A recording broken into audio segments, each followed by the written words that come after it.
Efforts to help young girls achieve their goals and dreams in life continue to become a priority across the world.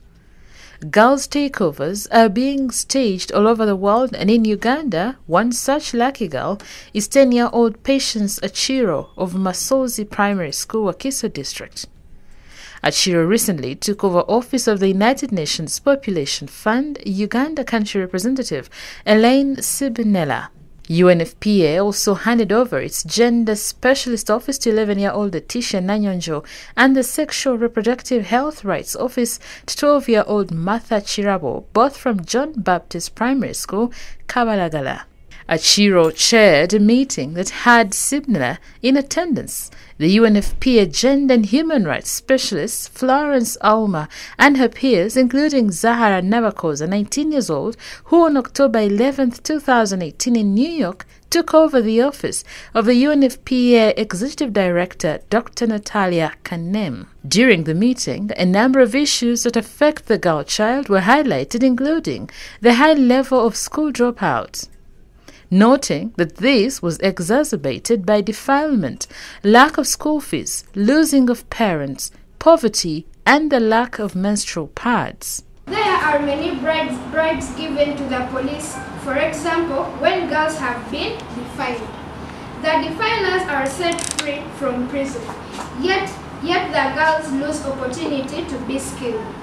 Our work should be around ensuring that all those defilers are arrested and given life in prison. Zahara Nabakoza, 19 years old, on October 11, 2018 in New York took over the office of the UNFPA Executive Director, Dr. Natalia Kanem, and she speaks of her experience in New York. Executive Director, I was engaged in different activities.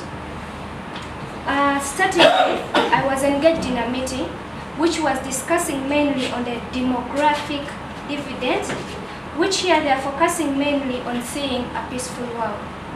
Besides all that, they came up with a theme called My Life, My Pride. My Body, My Life, My Pride. Madam Executive Director, I had one-on-one talk with Dr. Natalia, the Executive Director, who also looks at young children, let me say girls, as a pride in the world. The decision to hand over offices for an hour to the girls was aimed at empowering them and many other young girls in Uganda to realize their potential dreams in a male-dominated world. Letitia Nanyonjo in the meeting proposed a program to educate girls about pregnancy and also called for the provision of menstrual pads in schools to keep young girls in school pursuing their education and a bright future.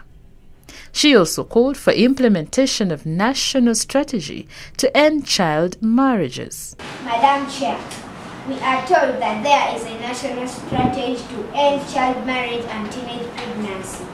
We therefore like to lobby that it is made known to all stakeholders and put in use. Chirabo, on her part, called for skilling programs in schools so that those who drop out have skills to survive on. I take this opportunity to thank the gender specialist for accepting me step in her shoes for at least one day. I have felt comfortable when I was sitting in her chair, and this day I will never forget it. Thank you, Miss. I thank the Sexual Reproductive Health Rights Representative for allowing me to take over her office for only this day. I enjoyed the office so much I didn't even want to leave, but I have to complete my studies. Thank you very much. Thank you so much for this exciting and unforgettable chance to let me feel, sit and enjoy your parts. I wish to work hard and encourage my peers to aim for this level where decisions are made for girls. Before I conclude, educate a girl, educate a nation. Please receive your seat back and shoes. Thank you.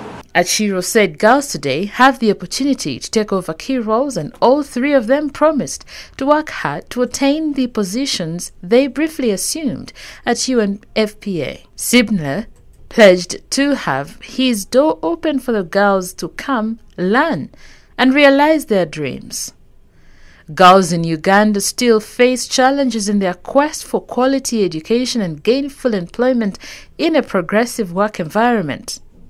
Unfortunately, by 17 years of age, nearly 50% of girls are out of school, according to Plan International Uganda, an organization that advances children's rights and equality for girls. Fortunately, the government has made reforms to skills development of the business, technical vocational education, and training to enhance employment, productivity, and growth. The Presidential Initiative on Skilling the Girl Child has already enrolled and graduated over 1,000 girls in hands-on skills such as baking, tailoring, weaving, and shoemaking to enable girls start small businesses. It is envisaged that these girls will later grow into employers and create wealth.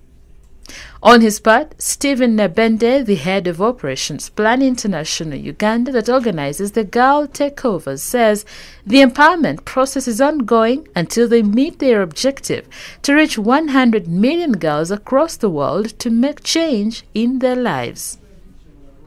Some of the key offices girls took over this year include that of the Director Innovations at UNICEF, Executive Director UN Women, and Danish Minister for Development Cooperation at the UN General Assembly.